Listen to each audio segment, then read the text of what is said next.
আর যে শপথ নেওয়ার লেগে কইছিল আর যে শপথ নেয় না বিএনপি হ্যাঁ বিএনপি বেটারা এমনি 3-4 দেশ চালায় না বেটারা এমনি পানি না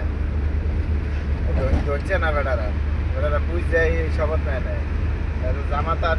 নাচানাচি শুরু করছে এরা শপথ নেয় নাই এরা ভঙ্গ করছে এটা ভঙ্গ করছে এটার ব্যাখ্যা দিছে যে না আইনজীবী শাহাদিন মালিক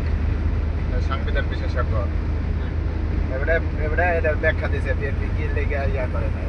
এনসিপি আর জামাত এখন তো রাজনৈতিক নাই ওদের দেশ